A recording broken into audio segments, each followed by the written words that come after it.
കൊച്ചിയിലെ കലോത്സവം കഴിഞ്ഞിരിക്കുന്നു. തിരുവനന്തപുരത്ത് കലോത്സവത്തിൻ്റെ നാളുകൾ കഴിഞ്ഞു. അപ്പോൾ ഹയർ സെക്കൻഡറി വിഭാഗത്തിൽ കോഴിക്കോട് ഫറൂഖ് സ്കൂളിൽ നിന്ന് അല്ലേ, അങ്ങനെയല്ലേ നമ്മൾ ആ വീഡിയോ കണ്ടത്? അതെ, ഫറൂഖ് സ്കൂളിൽ നിന്ന് നിവേദ്യ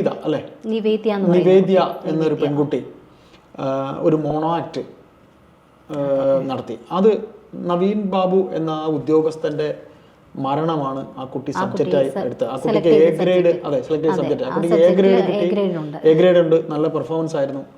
ശരിക്കും വളരെ നല്ല പെർഫോമൻസ് ആണ് കുട്ടി നടത്തിയത്.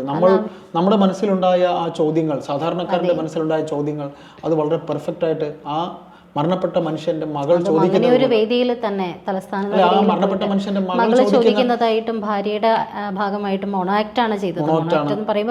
പല പല കഥാപാത്രങ്ങളെ ഒരാൾ തന്നെ മാറി മാറി നിന്ന് ആ കുട്ടി വളരെ ഭംഗിയായിട്ട് ചെയ്തു. ഇതുപോലൊരു നമ്മളുടെ സംസ്ഥാന കലോത്സവത്തിൽ വന്നിട്ട് നിവേദ്യ എന്ന് പറയുന്ന ആ മിടുക്കി കുട്ടി ചെയ്തത്, അവള് ചോദിക്കുന്ന ഓരോ ചോദ്യങ്ങളും നമ്മൾക്ക് സാധാരണക്കാർക്ക് ചോദിക്കാനുള്ള ഒരു കാര്യം തന്നെയായിരുന്നു.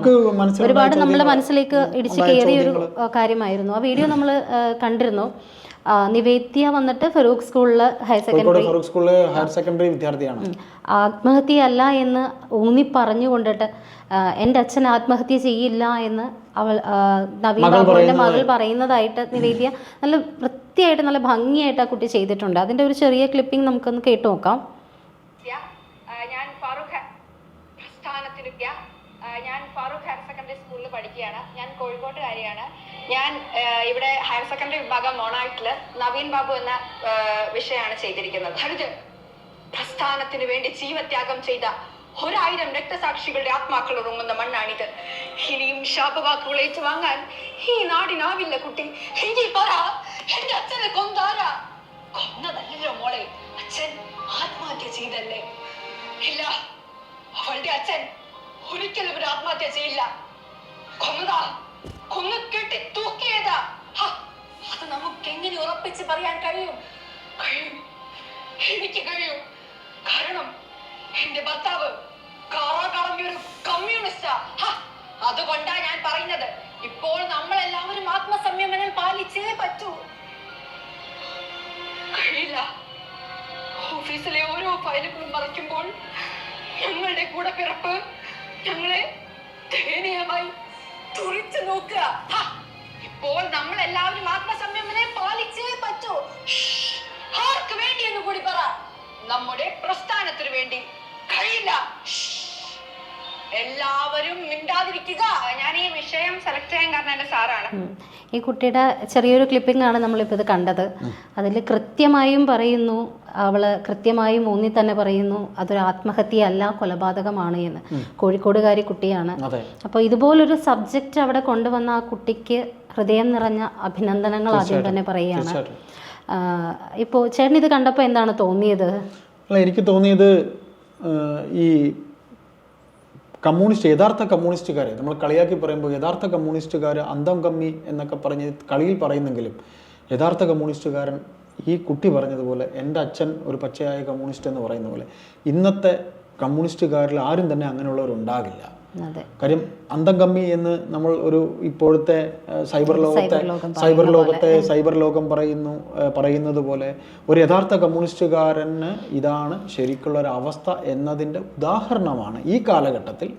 അതിനുള്ള ഉദാഹരണമാണ് ഈ ഉണ്ടായിരിക്കുന്ന സംഭവം എന്ന് തന്നെ ഒരു ചൂണ്ടുപലകയാണ് എന്ന് തന്നെയാണ്. ഈ കുട്ടി പറഞ്ഞു വരുമ്പോൾ പറയുന്നുണ്ട്, ഓരോന്നും കുട്ടി പറയുന്നതിനൊപ്പം തന്നെ അവർ അപ്പുറത്ത് നിന്നുകൊണ്ട് ഒരു CPM നേതാവാണ്, സഖാവ് പറയുന്നുണ്ട്. സഖാവ് എനിക്ക് തോന്നുന്നു ഗോവിന്ദമാഷിനെയാണോ ഉദ്ദേശിച്ചത് എന്ന് എനിക്കറിയില്ല. ആത്മസംയമനം പാലിക്കണം, നമ്മൾ സംയമനം പാലിക്കണം. എന്തിനു വേണ്ടി? നമ്മുടെ പ്രസ്ഥാനത്തിന് വേണ്ടി. ഇതേ വാക്ക് പറഞ്ഞയാൾ ഗോവിന്ദമാഷാണ് എൻ്റെ അറിവിൽ. പ്രസ്ഥാനത്തിന് വേണ്ടി നമ്മുടെ കേഡർ ഒരു തെറ്റ് ചെയ്താൽ നമുക്ക് സംരക്ഷിക്കേണ്ടി വരും. അവർ തെറ്റ് ചെയ്തു എന്ന് കരുതിയിട്ട് കേഡറിനെ തള്ളിക്കളയാൻ പറ്റില്ല. പ്രസ്ഥാനത്തിൻ്റെ കാര്യങ്ങൾ ഏറ്റവും കൂടുതൽ നവീൻ ബാബു കേസിൽ ഈ പ്രസ്ഥാനത്തിന് വേണ്ടിയിട്ടെന്ന് പറഞ്ഞ് സംസാരിച്ചത് മുഴുവൻ നമ്മുടെ ഗോവിന്ദൻ മാഷാണ്. അല്ല, ഗോവിന്ദൻ മാഷിനും CPM എന്ന പ്രസ്ഥാനത്തിനും പറ്റിയ ഒരു തെറ്റെന്ന് പറഞ്ഞാൽ അവരെ കേഡറിനെ അവർ സംരക്ഷിക്കുകയോ അവർ കൂടെ നിർത്തുകയോ അവർ പോവുകയോ അവരെന്തോ ചെയ്തോട്ടെ. പക്ഷേ അവരുടെ കേഡറുകൾ മാത്രമല്ല ഈ കേരള സമൂഹത്തിലുള്ളത്. അത് ഇവർ മനസ്സിലാക്കുക. CPM എന്ന് പറയുന്ന രാഷ്ട്രീയ പാർട്ടിക്ക് കിട്ടിയ വോട്ട് അവരെ ഈ പറയുന്ന സ്ഥാനത്ത് എത്തിച്ചിരിക്കുന്നത് ഈ പറയുന്ന CPM-കാരുടെ വോട്ട് മാത്രമല്ല. CPM-കാരുടെ വോട്ടല്ലാതെ നിഷ്പക്ഷരായ ഒരു കൂട്ടം ആൾക്കാരുടെ വോട്ടുണ്ട്. അപ്പോൾ ഇത്തരത്തിലൊരു പ്രസ്താവന ഇനി ഉണ്ടാവുമെന്ന് തോന്നുന്നില്ല. അത് ഉണ്ടായിരുന്നു. അതൊക്കെ അത് കഴിഞ്ഞ കഥയാണ്, ഇതാ കഴിയാൻ പോകുന്ന കഥയാണ്. എങ്കിലും നമുക്ക് പറയാനുള്ള ഒറ്റ കാര്യമുള്ള ഇത്തരത്തിലുള്ള പ്രസ്താവനകൾ നടത്തുമ്പോൾ അത് നിങ്ങളുടെ പാർട്ടി ഫോറത്തിൽ നിങ്ങൾ പറയുക. അല്ലാതെ പത്രക്കാരോ ചാനലുകാരോ വന്ന് നിൽക്കുമ്പോൾ പാർട്ടി ഫോറത്തിൽ പറയേണ്ട കാര്യം പറയേണ്ടതല്ല. ഇപ്പോൾ അവരുടെ കേഡറിനെ സംരക്ഷിച്ച് നിർത്തുകയോ അത് നിങ്ങൾ ദേശാഭിമാനി പത്രത്തിൽ അല്ലെങ്കിൽ ദേശാഭിമാനി ലേഖകം വരുമ്പോൾ പറഞ്ഞോ. കാര്യം അത് പാർട്ടി കാര്യമാണ്. കേരളത്തിലെ സമൂഹത്തിലെ നിങ്ങളുടെ പാർട്ടിയിൽ CPM എന്ന പാർട്ടിക്ക് 6 ലക്ഷം അംഗങ്ങൾ ഉണ്ടായിരിക്കാം. ഈ 6 ലക്ഷം അംഗങ്ങളല്ലല്ലോ നിങ്ങൾ വോട്ട് ചെയ്തിരിക്കുന്നത്. കോടികൾ 3 കോടിക്കപ്പുറമുള്ളൊരു ജനത ആണ് ഈ കേരളത്തിലുള്ളത്. അപ്പം നിങ്ങൾക്ക് കിട്ടിയിരിക്കുന്നത് 1 കോടിക്കടുത്തുള്ള ചിലപ്പോൾ സപ്പോർട്ട് കിട്ടിയിട്ടുണ്ടാവും. അത് നിങ്ങൾ എന്തുകൊണ്ട് മനസ്സിലാക്കുന്നില്ല? അപ്പോൾ അവിടെ തന്നെ തെറ്റിയവർക്ക്. കാര്യം ഇവർ പാർട്ടി ക്ലാസ് എടുക്കുന്നത് പാർട്ടി ഫോറത്തിലോ പാർട്ടി വേദിയിലോ നിങ്ങളുടെ പാർട്ടി കാര്യങ്ങൾ പറയുന്നിടത്തോ നിങ്ങൾ പോയി പറയുക. അല്ലാതെ ഇതൊക്കെ പുറത്ത് ഈ ജനത്തിന് ഇതൊന്നും അറിയേണ്ട കാര്യമല്ല. നിങ്ങളുടെ കേഡറിനെ നിങ്ങൾ കൂടെ നിർത്തുകയോ അല്ലെങ്കിൽ നിങ്ങളുടെ കേഡറിനെ നിങ്ങൾ അതെന്തോ നിങ്ങളാക്കിക്കോ. പക്ഷെ അവിടെ തന്നെ പാളിച്ച പറ്റി, അവിടെ തന്നെ അവർക്ക് തെറ്റുപറ്റി. അല്ല, ഇതിലിപ്പോ വലിയൊരു ചോദ്യത്തിനുള്ള ഉത്തരം കൂടി ഈ മോള് പറയുന്നുണ്ട്.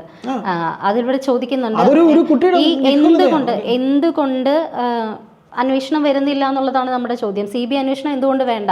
അതിനുള്ള ഒറ്റ ഉത്തരമാണ് പറയുന്നത്. എന്തിനു വേണ്ടി ആത്മസംയമനം പാലിക്കണം? പ്രസ്ഥാനത്തിന് വേണ്ടി, CPM-ന് വേണ്ടി, പ്രസ്ഥാനത്തിന് വേണ്ടി എന്നൊക്കെ പറയുമ്പോൾ നിങ്ങളുടെ ആൾക്കാർ മാത്രമുള്ള ഒരു വേദിയിൽ നിങ്ങളുടെ പ്രസ്ഥാനത്തിനൊപ്പം നിൽക്കുന്നവരുടെ ആ ഉത്തരം ഇത്രയും ധൈര്യസമേതം, അതും തലസ്ഥാന നഗരിയിൽ സംസ്ഥാന സർക്കാരിന്റെ കലോത്സവത്തിൽ അവതരിപ്പിച്ച് A ഗ്രേഡ് വാങ്ങുക എന്ന് പറഞ്ഞാൽ അത് നിസ്സാര കാര്യം അതിലൊരു കൗതുകം കൂടിയുണ്ടല്ലോ. കോഴിക്കോട് എന്ന് പറയുമ്പോൾ ഈ പറയുന്ന കമ്മ്യൂണിസ്റ്റ് പാർട്ടിക്ക് ഒരുപാട് വേരോട്ടുള്ള ഒരു സ്ഥലമാണ്. TP ചന്ദ്രശേഖരൻ മരിച്ചത് കോഴിക്കോടാണ്. വടകര എന്ന് പറഞ്ഞാൽ കോഴിക്കോടിന് തൊട്ടടുത്താണ്. ഞാൻ കോഴിക്കോട് നീണ്ട കാലം ജോലി ചെയ്യുന്ന ഒരാളാണ്. കോഴിക്കോട് എന്ന് പറയുന്നത് CPM-ന് വളരെ വൻ അടിത്തറയുള്ളൊരു സ്ഥലമാണ്. അവിടെയൊക്കെ വൻ കൊഴിഞ്ഞു പോക്കാണ് ഈ പാർട്ടിക്ക് ഉണ്ടായിക്കൊണ്ടിരിക്കുന്നത്. വടകരയൊക്കെ എത്ര തവണ കൊണ്ട് ജയിക്കുന്നത് ആരാ? കാസർഗോഡ്, വടകര, കണ്ണൂർ, കോഴിക്കോടൊക്കെ ആരാ ജയിക്കണേ? ഇപ്പോൾ കോഴിക്കോട് ജയിച്ചിരിക്കുന്നത് MK രാഘവനാണ് ലോകസഭയിൽ. അവിടുത്തെ നിഷ്പക്ഷരായ കമ്മ്യൂണിസ്റ്റുകാർ പലരും പാർട്ടിയിൽ നിന്ന് അകന്നിരിക്കുന്നു. അപ്പോൾ ഇതിൽ കോഴിക്കോടുകാരിയായ ഒരു കുട്ടി ഇതിന് മറുപടി പറയുന്നു, ആ കുട്ടി ഇത് ചെയ്ത് കാണിക്കുന്നു, ആ കുട്ടി ഇത് പറയുക എന്ന് പറയുമ്പോൾ അത് മാത്രമല്ല ഒരു മകളുടെ മനസ്സുകൂടെയാണ് ആ കുട്ടി ഇതിൽ ചിത്രീകരിച്ചിരിക്കുന്നത്. ആ കുട്ടീനെ പോലെ തന്നെ അഭിനന്ദനം അർഹിക്കുന്ന ഒരാളാണ്. ആ ആശയം ആര് കണ്ടെത്തിയിരുന്നാലും ആ കുട്ടിയുടെ മാഷിനും കുട്ടി ജില്ലാതലത്തില് റവന്യൂ ജില്ലാതലത്തില് അർജുന്റെ വിഷയമാണ് എടുത്തതെന്ന് പറഞ്ഞു. അർജുൻ മനാഫ് നമ്മുടെ കർണാടക വിഷയമാണ് എടുത്തത്. പക്ഷേ സംസ്ഥാന കലോത്സവത്തിലേക്ക് ചെന്നപ്പോൾ ചൂസ് ചെയ്തതാണ് നവീൻ ബാബുവിന്റെ വിഷയം.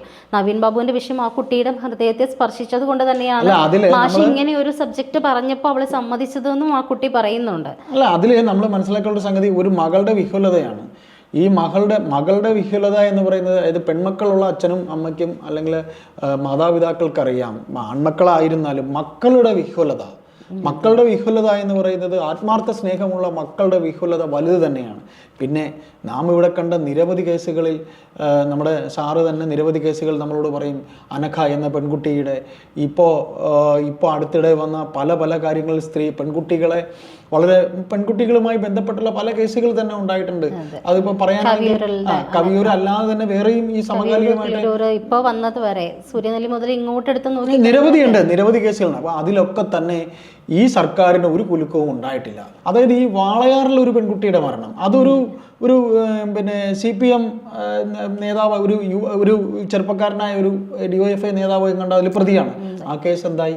അപ്പം നമ്മളിതിൽ ഒരു പെൺകുട്ടിയുടെ, അതായത് ഒരു മകളുടെ വിഹുലതയാണ് പറഞ്ഞെങ്കിൽ സ്ത്രീകളുടെ വിഹുലതയൊന്നും ഇവിടെ ആർക്കും ഇപ്പോൾ ഒരു വിഷയമല്ല. ഉദാഹരണത്തിന് ഈ ആക്രമിക്കപ്പെട്ട നടി ഇപ്പോൾ പ്രസിഡന്റിൻ്റെ അടുത്ത്, ഇന്ത്യൻ പ്രസിഡന്റ്, നമ്മുടെ ഒരു പ്രമുഖയായ ഒരു വനിതയാണ് ഇന്ത്യൻ പ്രസിഡന്റിൻ്റെ അടുത്ത് വരെ ആ കേസ് എത്തിയിരിക്കുകയാണ്. അപ്പോൾ അതുകൊണ്ട് നമുക്ക് ഈ കലാസൃഷ്ടി ആ കുട്ടി തെരഞ്ഞെടുപ്പിലുള്ള ഒരു അഭിനന്ദനം അറിയിക്കാൻ തന്നെയാണ് നമ്മൾ ഈ വീഡിയോ ചെയ്തത്. ആ കുട്ടി എന്തിനും A ഗ്രേഡ് കിട്ടിയെങ്കിൽ അതിന് അർഹതപ്പെടുന്നു. അത് ഇപ്പോൾ ഐശ്വര്യ പറഞ്ഞ പോലെ തിരുവനന്തപുരത്ത് സെക്രട്ടേറിയറ്റിന് വളരെ അടുത്തുള്ള ഒരു വേദിയാണ് ഈ വേദി. എനിക്കറിയാം, സംസ്ഥാന സർക്കാർ കലോത്സവമാണ്. സംസ്ഥാന സർക്കാരിന്റെ നിരവധി അധ്യാപക സംഘടനകൾ ഉൾപ്പെടെ ഉള്ളവർ ഇതിൽ ജഡ്ജസ് ആയിട്ട് വന്നിരുന്നിട്ടുണ്ടാവും. സർക്കാരിന്റെ തന്നെ മന്ത്രി തന്നെ അവിടെ ഉണ്ടാകും. പലരും ഈ കാഴ്ച കാണുന്നുണ്ട്.